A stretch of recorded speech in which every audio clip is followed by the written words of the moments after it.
Okay, here we go. Parshas Kisisa. Tafshin Ayin Vav. We are focusing on the subject of Shabbos today. Shabbos is found in Perek 31, Lamed Aleph, starting in Pasuk 12. Okay?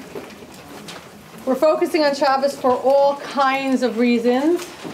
Number one, it's always a relevant topic.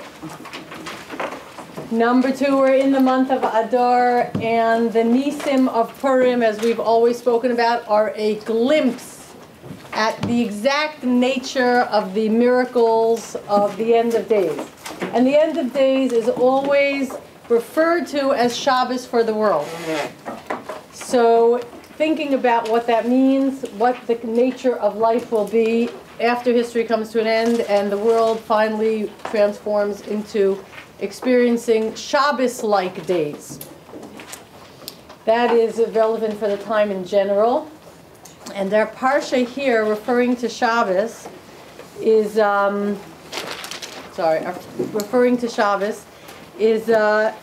forcing us as we analyze the specific words in the Shabbos, in the pasuk here, forcing us to look into, to explore the secret gift of Shabbos. Shabbos is always referred to as a gift, as we'll see in the Gemara soon. What is the secret gift of Shabbos that Hashem is giving us? We know we do a lot for Shabbos. The question is, what does Shabbos do for us? And the fact is that it's not something obvious necessarily. So we'll start out with the Gemara. And the Gemara will lead us into being able to ask our more specific questions. So this is a Gemara in Beitza. This Gemara was brought to my attention, and I want to mention it, specifically mention my friend's name, specifically by Janice Hermelin, Yenta Shendel Bas Blima. She gets a shout out, and she should have a refuah shlema. She brought this to my attention this morning at about like 5 o'clock. Okay, so the Gemara says, and I was planning on talking about Shabbos anyway, and she just happened to, let me know about this. So the Gemara says the following. This is Gemara Beitza, page 16, and Daf 16, Amud Aleph, side 1.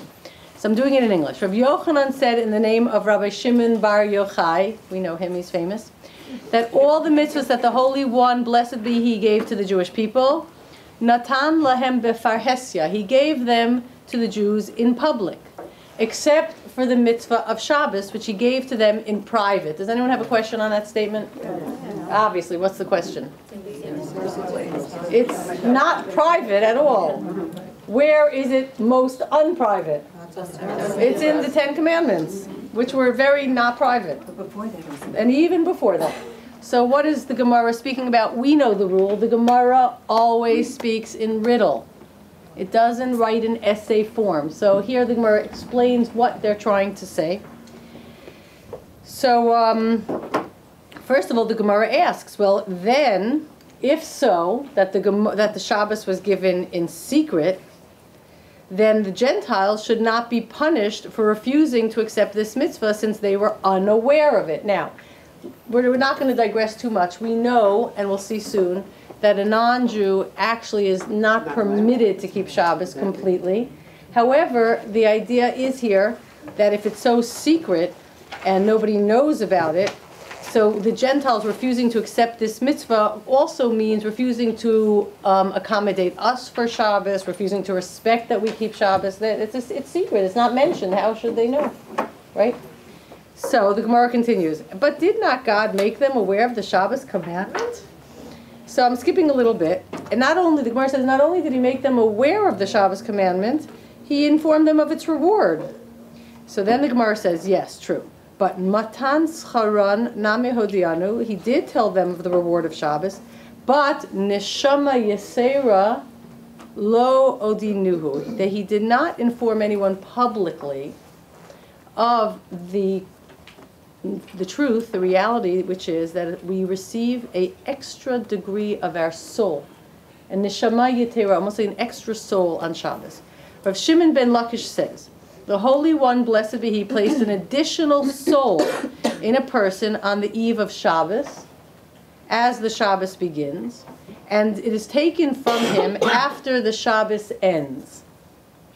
As it is stated in the Torah, that on the seventh day, Shavat vayinafash, he ceased and he rested, which can be expounded homiletically to mean, Kevan sheshavas vay avdan nefesh. Once one has completed the Shabbos, he has lost his extra soul that he received at its inception. Hence, it was this present of the additional Shabbos soul that God gave the Jews secretly. And this is, the hint to this, the Gemara says, is in our Parsha. The hint to this is, look in Pasuk 12, Vayomer Hashem el Moshe lemar, Viata, you, speak to the Jewish people and tell them, guard my Shabbatot, preserve them. Look at the next words. Ki ot hi beini ubeinechem. Rav Shimon Bar Yochai says that's the hint. It's a sign between me and you. It's a sign. That, Rav Shimon Bar Yochai, is a hint. There is a public Shabbos, and then there's a hidden sign between the Jews who accept Shabbos, and willingly accepted the Shabbos in the Ten Commandments, and even before, forever.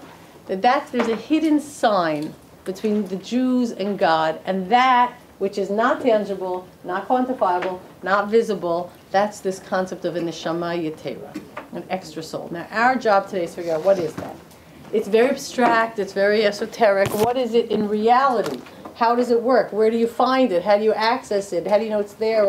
Let's concretize this a little bit. In order to concretize this, but we are going to go into an idea which is developed beautifully by Rabbi Shlomo Fisher. He should live and be well. He's very old in Yerushalayim, in Beis Yishai. And this is his question. Going back to Bereshis, which you could flip to if you have a Chumash. If not, you'll remember this. Okay? There's an interesting pattern. Every single day of creation, except the second one where Hashem divides the waters, okay? Every day of creation, after Hashem completes doing the work of creation of that day, Hashem looks at, which Ramban already taught us doesn't mean looking with eyes, but establishing permanence.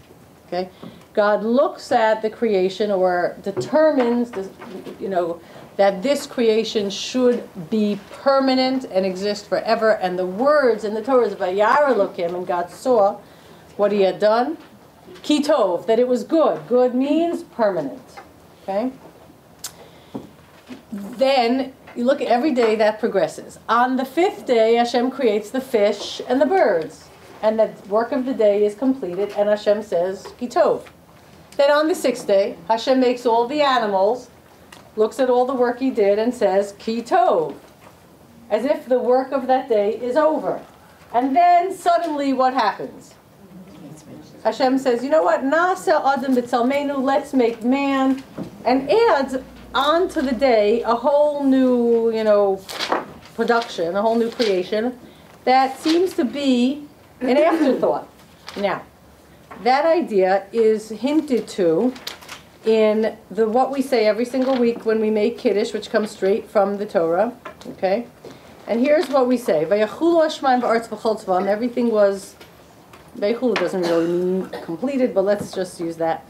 Vayachalu kim b'yom hashvi malachto asher asa. He completed everything. Vayishbos b'yom hashvi. He rested from all his work that he had done. Look at the next words. Vayivarech Elokim et yom hashvi. He blessed the seventh day. V'yikadesh oto. He sanctified it. That has different meanings. Kibo, because on that day, shavat mikol malachto. He ceased from all his work. Asher bara, that he created. Asher bara Elokim, that Elokim created. Now, what's the last word? La aso, to do in the future. So who knows what Rashi says on that? Remember? He rested from all the work that he had done to do. Let me find the Rashi.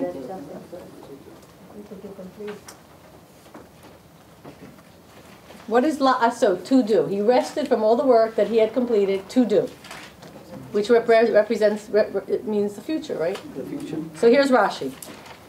Hamalacha shahaita ru'uya lasot b'Shabbat kafal v'asa b'shishi. The work that he really was, that was meant to be done on Shabbos, He sped it up, and he did it on the sixth day. What are we talking about? The creation of man.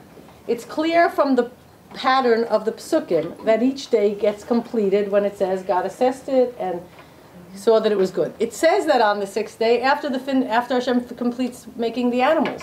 And then he does something else. That's what Lasot is talking about. He meant really to create man on Shabbos. But he sped it up, he hurried it up and preempted. He created us in a sense too early. We were premature, and he created us on Friday. Now what does that all mean? What does that all mean? Hashem does what he wants when he wants to do it. So clearly we were intended to be created on Shabbos. But the description, clearly we were intended to be created on Friday because that's what Hashem did. But the description implies that really we're not a Friday creation. We're really the Shabbos creation.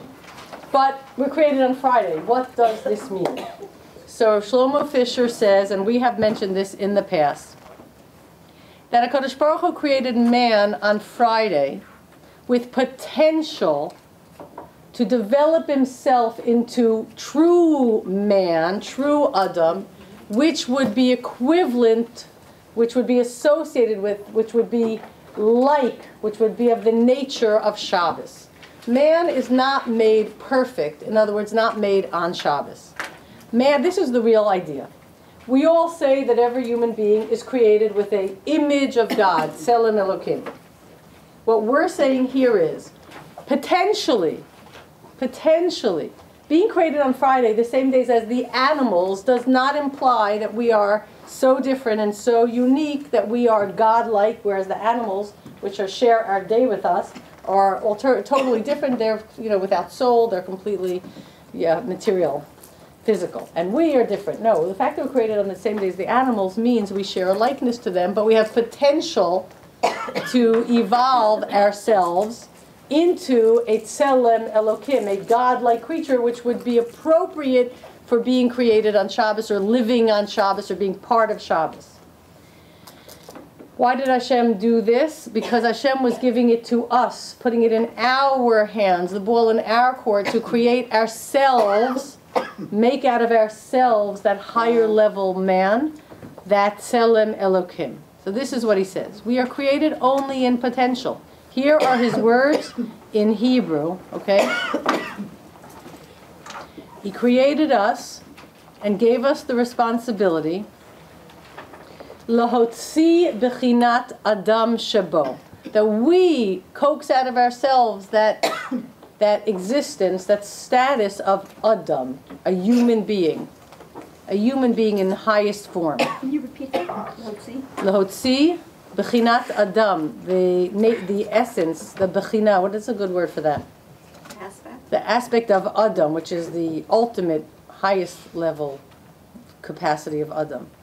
To bring that out of ourselves. Min hakoach el hapoel, from potential to reality. Now here's the last four words. Laholid be'atzmo et atzmo. To give birth by himself to himself. He goes on to say, he says it's known in Kabbalah, and this is kind of like what we did with Zivug Rishon and Zivug Sheni, in the same field, that there are two experiences of being born that a person goes through. Okay? The first being born is our natural being born to a mother. There's a mother. There's the midwife who helps her use those contractions well. And there's the offspring. There are three components. But the second birth that every single person is meant to experience in his or her life is referred to in Kabbalah as Leidat HaMochin, the birth of your intelligence, of your higher Mochin, from the Moach, the higher elements of man, the non-tangible, the intelligence, not just intelligence in terms of what you could learn from a textbook, but intelligence of true knowing.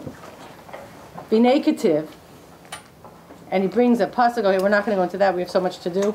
He says in the language of the Mishnah in Shabbos, he says that while the first birth involves three personalities, the mother, the midwife, and the offspring. The Mishnah in Shabbos says when it comes referring to the second birth, when you give birth to your highest self, your most knowing self, your most understanding self, your most virtuous, noblest version of your spiritual, your Tzelem Elokim self. There is the mother, the midwife, the one who's pregnant. The midwife, the Mishnah says that the midwife in this case is not someone else at all. Nikra hamialedet chachma. Your chachma is the midwife. Help you get out of yourself your own offspring, which is yourself, your Tzelem Elokim, your godlike version of yourself. So here he says, in this case, okay, he says in this case, it's different than the first case. Ki beleida harishona, in the first birth, there are three people participating. Hayoledes, the woman giving birth. Hamialedes, the midwife. Vahayilud, and the offspring. Masha'ein kein beleida shniya, not so in the second giving birth. She herself, the person, she's the mother, she and her chachma is the midwife, and she is the offspring. She, because it goes with the neshama, is doing this work, which is always female. The soul is referred to in female terms. This is the concept of giving birth to yourself. The midwife is your chachma, and that person that does not recruit to the best of their ability that wisdom is not, they're struggling in their contractions, but they're not giving birth to anything. Nothing is being born. And he quotes, there's a chastisement, actually the Navi does chastise the Jewish people. The Navi Hosea just chastises the Jewish people in this kind of way. It says, there are birth pangs are upon you, but ki ate lo yamod b'mishbar banim, but you can't make use of it, and you don't give birth to anything. I mean, you have challenges, but they don't lead. But you just wallow in them without using them, without accomplishing something from them. So, according to this beautiful idea, which goes on, but we don't have time for all of it, the essential offspring of a person is themselves. Okay. In other words, Friday we are born in potential. Really, we're associated as human beings, living, guided by our souls. We're really meant to be Shabbos-like. But Hashem puts that in our hands, makes it our responsibility to go from Friday, which we could just be like the animals, or to push ourselves into Shabbos. And giving birth to our Shabbos personality, so to speak, the one that is more like Shabbos than like the days of the week, that's our job. Now, keeping Shabbos, therefore, obviously, is not just something you do on Shabbos. It's something you're working towards every single day. That's the whole point of it. Now, in our davening, for example, we're always conscious of our progression towards Shabbos. Every day after we daven, we say a song. Today is the first day of the Shabbos, the second day to Shabbos, the third day to Shabbos. We're always working towards Shabbos. Besides for Shabbos being a destination, it's a process, right? It's turning ourselves into something that we are not automatically, we are not automatically, at our creation. It's our own self-creation. Now, this idea of self-creation leads us to digress a tiny bit into something interesting. And if you want to know more about it, I could copy this whole article for you. This is just a comment on something we're going to see in Yeshayahu, but also what we see in Bereshis. Okay? In Bereshis, the animals that Hashem created on the sixth day with man have different names. You can look inside and you'll see they're first referred to as Chayos Haaretz, and then they're referred to as Chayos Hasadeh, the animals of the land, and the animals of the field, Chayos Hasadeh. When Adam had to name all the animals, remember that? It says that Hashem brought Adam all the animals to name. And in that case, here, let's see. They are referred to in which way?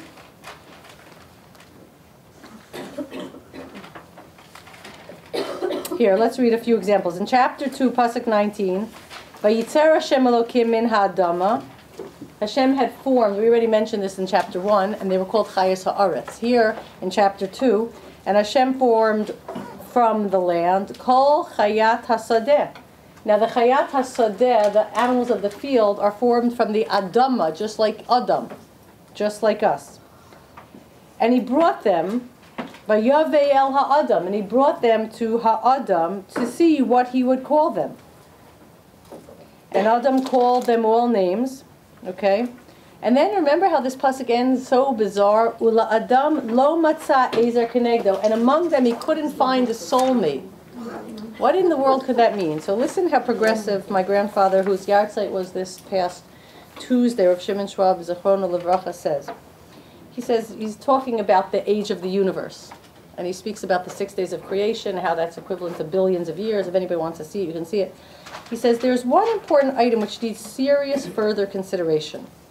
Consider a further elaboration. The Torah tells us in Bereshis chapter 2, verse 7 through 18, that Adam, who was created on the 6th day, after the creation of the animals, was placed in Gan Eden, in Eden. In chapter 2, verse 19, it says that since it was not good for Adam to be alone, and he was in need of a companion, Hashem created all the chayot, the animals of the sadeh, the field, okay, which he brought to Adam, who gave them names, but could not find a mate for himself. He goes on to say that the word kol here, kol chayat hasadeh, all the animals of the field, has the same meaning here as it does have in the book of Vayikra, viet kol hadam yishpoch, which means all the rest of blood, etc. Furthermore, it seems that in this context, the Torah makes a difference between the chayot ha'aretz, which were mentioned in the first chapter, the animals of the land, and the chayat hasadeh, which are mentioned here. Perhaps these chayat hasadeh, animals of the field, were man-like creatures with some intelligence who were able to cultivate fields, hence their name. In the Mishnah, in Kilayim, we learn about animals called Adnei Hasadeh, masters of the field, which Rambam explains as animals resembling man. The similarity was so great, the Rabbi Yossi in the Mishnah rules that when this man-like animal dies, it becomes tameh, like a dead person. Maybe this creature is identical with the Avnei, this was the Adnei, the masters of the fields that Mishnah mentions. Maybe they're identical with the Avnei from the word Bain, children of the fields, mentioned in Eov. The word Kol Of Hashemayim would then mean all other birds of heaven created for the sake of man, and might refer to angelic creatures too. So my grandfather is going to say, neither the man-like intelligent creatures, which were capable, and he says in Eov, of cultivating fields and doing and communicating in a primitive way and painting on their walls and having societies organized, neither those human-like creatures that did not have souls or the angelic creatures were the right fit for man, which fits into what we're saying about man creating himself. Not the animals, not even the most intelligent of them, not the angels who are entirely Shabbos, neither was a fitting mate for man. Man needs to find for himself, and this doesn't just mean marriage. Now we're speaking about what kind of birth that we mentioned before. Man is neither all animal or all spiritual at man's creation, man's inception. It's something we do with ourselves. We make a choice which way we're going to identify. So we have a very, even built into these type of hints in the Torah, that there are various levels of man. Various levels of man himself. More Yom HaShishi, Friday, to the point that animals who resemble man. And then there's an entire range until we get to a Shabbos-like man. Now we're going to move to Yeshayahu to see this even more clearly. Yeshayahu chapter 56 is it's a chapter that everybody, it's short, it's easy to read, The language is not very poetic and hard to, work through. This Yeshayahu is speaking about the end of days, this chapter, and it's very important that everybody be very familiar with this chapter. You'll see why. In this chapter, Yeshayahu is speaking about the future. Okay, 56. Yeshayahu is specifically addressing people that 56 that might be feeling placeless, anchorless, without a secure, established place in the Jewish community. Why? Because he's speaking, as we'll see, to two specific groups of people. Converts who don't have family ancestry, they don't have a past among the Jews, and directly speaking, Yeshayahu is speaking directly to childless people who do not have a biological future among the Jewish people. He directs his remarks to those who have no past and those who have no future. And look what Yeshayahu says. And we're going to read the first pasuk and come back to it in a minute. The first pasuk says, Ko amar Hashem, so says Hashem. Shimru mishpat, guard justice. V'yasu tzedakah, do righteousness, charity. Ki krova yeshuati lavo, v'tzidkasi lihigalot, because that will bring my salvation close, and my righteousness will be revealed. Now, look what he does. He's moving into talking about those without parents, those without children, and he directs them to find their place, as you'll see, in Shabbos. So this is what it says. Ashrei Enosh, fortunate is the Enosh, that's a name for man. Yasezot, who does this, what I'm about to say. Uben Adam, and the son of man, Yachzik Bahu, firmly holds on to it. Different gradations of man. We're finding all kinds of gradations of man. We have the pure animals who are not man at all. We have the Avnei Hasada, or the Chayes Hasada, or prehistoric man. Some type of non-neshama man-like creature who we see evidence that definitely existed, right? In fact, my grandfather will say in Eov, and because this comes up in Eov, that perhaps the Nachash, what we call the Nachash, was this prehistoric man that walked straight, that communicated, that was sophisticated, that did not have a neshama, and was very threatened and frightened by the fact that among these man-like creatures seems to be a version of them imbued with much greater ability, cognitive ability, spiritual ability, and the capacity that gives these other creatures, which were just like them, but clearly more now, much more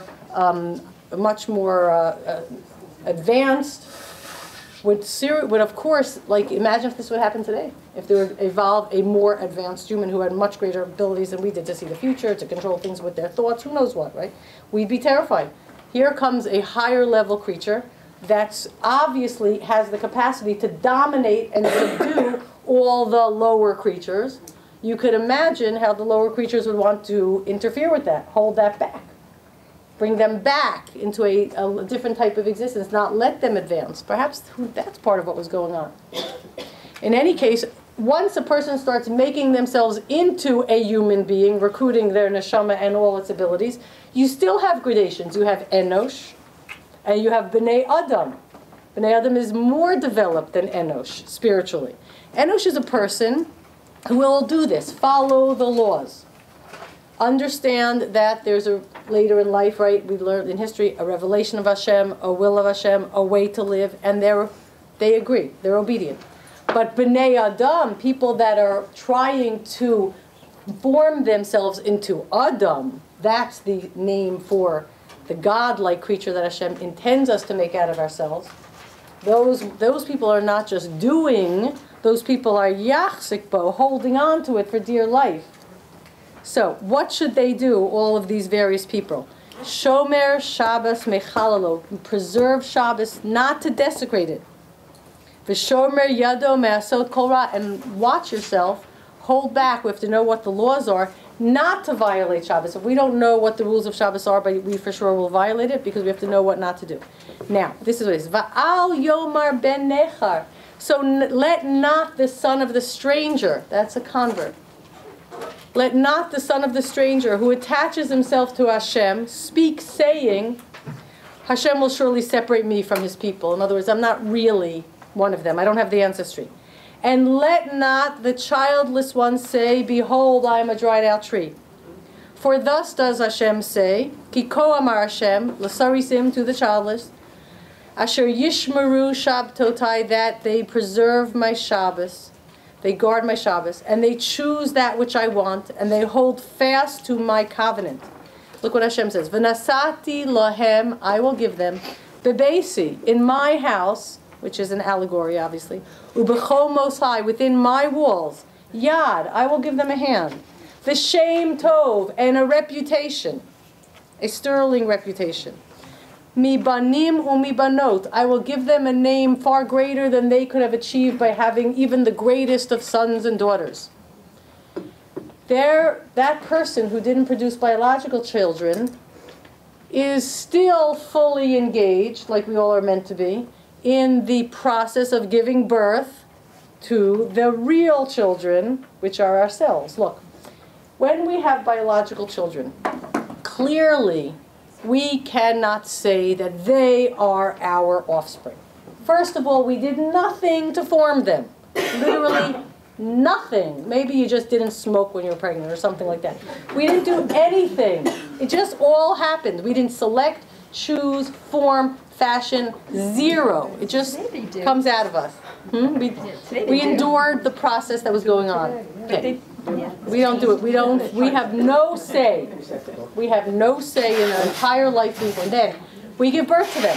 We do our best to educate them, but everybody knows that it is possible that the child, the biological offspring of a person, can choose a life that is entirely a repudiation of every value that mother or father has. We cannot create offsprings in our image. But HaKadosh Baruch Hu, God has given us the opportunity to truly give birth to an offspring. The offspring is the product of a mother and a father. Within us, the father is referred to as the neshama, the aspect of the soul, which is the male aspect, which everybody has inside them, which is the capacity to learn chachma, to learn knowledge, to integrate it. The female aspect in every person, which is the capacity to connect one's heart to what one knows. In fact, to the point that the heart becomes the driving engine even more than the intellect. But the heart is attached to what's right, to what the neshama, the messages of the soul. And the shalom bayis, the union between the male and the female, produces our tselem elokim, our godlike version of ourselves. And so the person with no children is being told, Shabbos, this is the message, the keeping of Shabbos, but not just, as we said, keeping Shabbos on Shabbos itself. The whole concept of evolving into the kind of person that is Shabbos-like, which means more soul-oriented than material-oriented, right? That's a process we're always busy with. And that Shem Tov, that great reputation that will live on, is greater than all children having sons and daughters, so Yeshayahu says. It's really what we're proud of in this world. Shem olam etein lo, an everlasting, eternal name I will give this person, asher lo yikares, that is not cut off. A person thinks I have no children, I'm cut off from the future.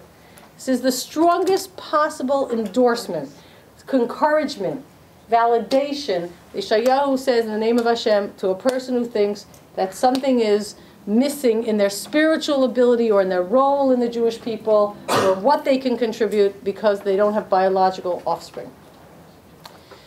That's to those. Now, to the converts, okay, ubnei haneichar, and people joining Am Yisrael who think they have no ancestry to fall back on, right? Hanilvim al Hashem, that they are fully drawn to HaKadosh Baruch Hu and attach themselves to God. Lisharto, to serve Hashem, in other words, to do His mitzvahs in the world. Li'ava es Shem Hashem, to love the name of Hashem. Liot lo lavadim, to, like my grandfather says, you say to be slaves. My grandfather says it this way. We don't think of slaves as a master who's forcing us, but when we voluntarily enslave ourselves, My grandfather used to say, I handcuffed myself to God and I threw away the key. That's it, I'm in. I have no choice, right? Kol shomer Shabbat mechallo. Whoever carefully makes sure not to violate Shabbos, umachazikim bebriti, and they hold strong to my covenant. Now look, this was what we say on Rosh Hashanah and Yom Kippur. This beautiful piece comes from Yeshayahu. Look what Hashem says about all these people.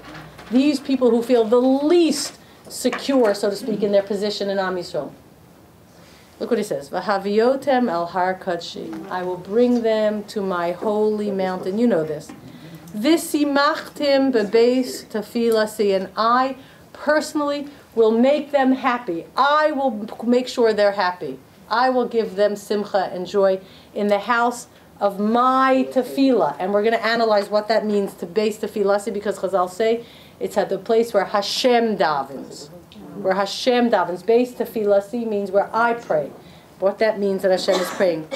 Olotehem v'zivchehem, their olot, and it doesn't just mean your physical karbanot, which we don't know what that means in the future. Rav Kook held that there won't even be animal sacrifices, only vegetarian. Mincha, the mincha sacrifice, because look what you say after Shmon Esrei. What do you say after Shmon Esrei?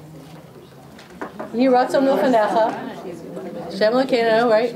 Right? What does it go on? Say it carefully. Before that, Minchas, Yehuda, v'Yerushalayim. What's a mincha? What's a mincha?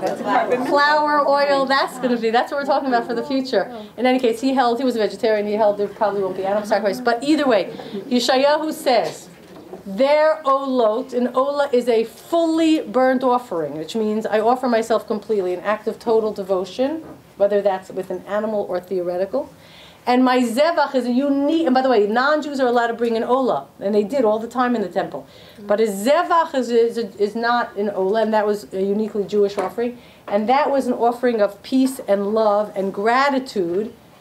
And these types of offerings, they will be received, Hashem says, l'ratzo, they will be embraced when they are offered on my altar. Ki beiti beit tefillah yikarei l'kol ha'amim. My house is going to be a house of prayer for all people, all the nations will be welcomed there. Okay? And so these people will have a special place in Hashem's house, and Hashem personally guarantees to give them the simcha that they might have been missing. And then he says, I will gather all the Jewish people. And look what he says. Look at the next words. Kol chaito sadai, all the animals of the fields. Of my fields. Eitayu lechol kol chaito baya'ar, will eat up and consume all the animals of the forest. Now this is clearly a metaphor for something. We're taught, this is Pasuk 9. Here we're talking about domestic animals, animals of the field, are going to consume the animals of the forest. We have another gradation of man-like creatures. This is obviously a metaphor for people. Clearly, the domestic ones, eating the wild ones, you can already see the metaphor. The domestic ones are the ones that have become civilized, although they're called chayot hasadeh, and if this is a reference to those chayot hasadeh, which are man-like creatures, that's whose neshamas, who either don't have neshamas or have not developed the capacity, who have allowed themselves to be like people who have no neshamas. People with neshamas who opt to be like chayot hasadeh that don't have neshamas but are man-like. Okay?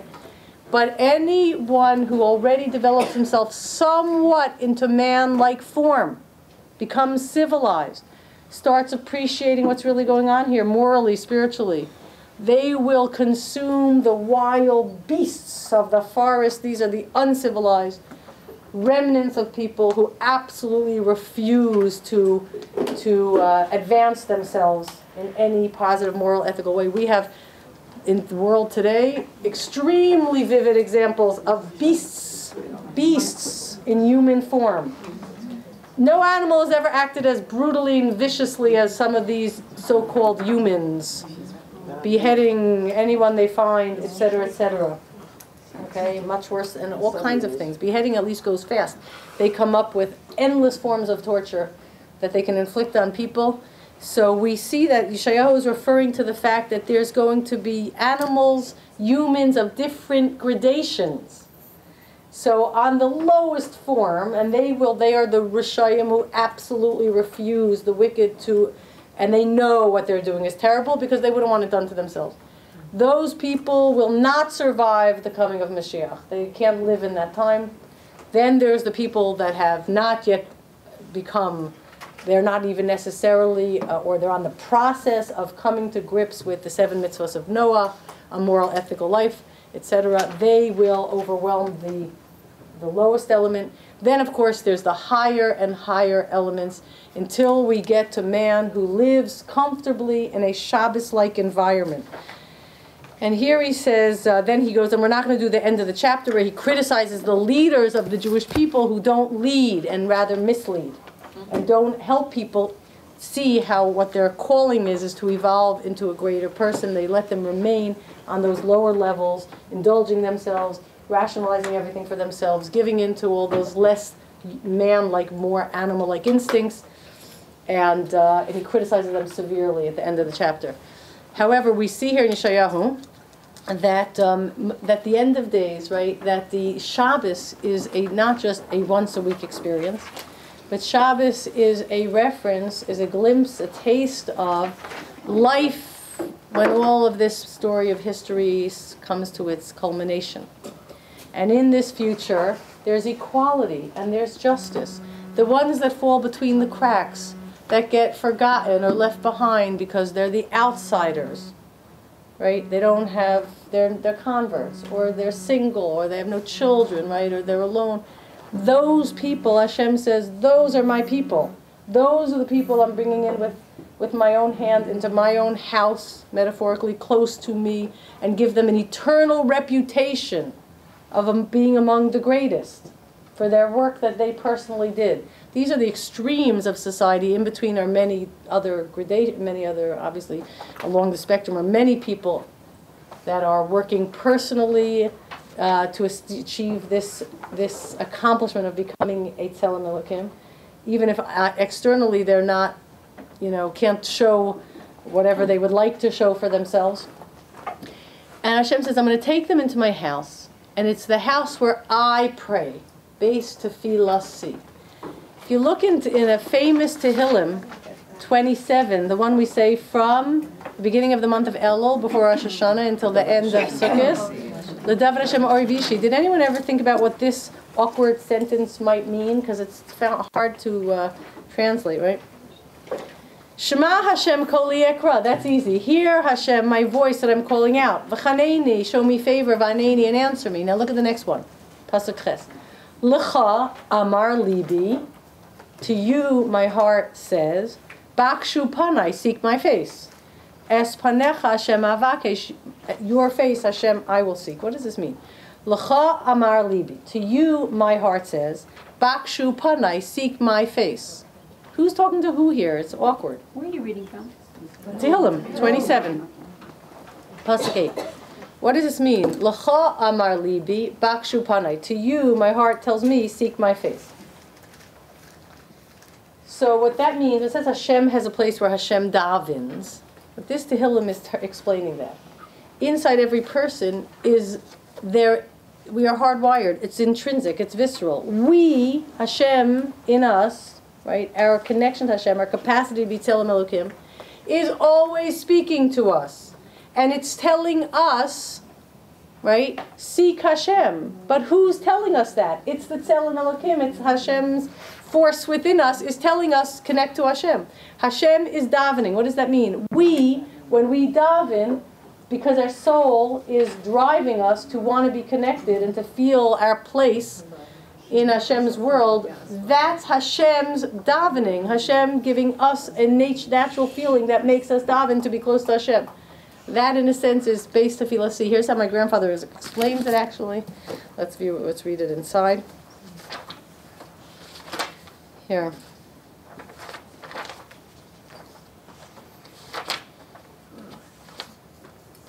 Based tefillah. See, here he says this.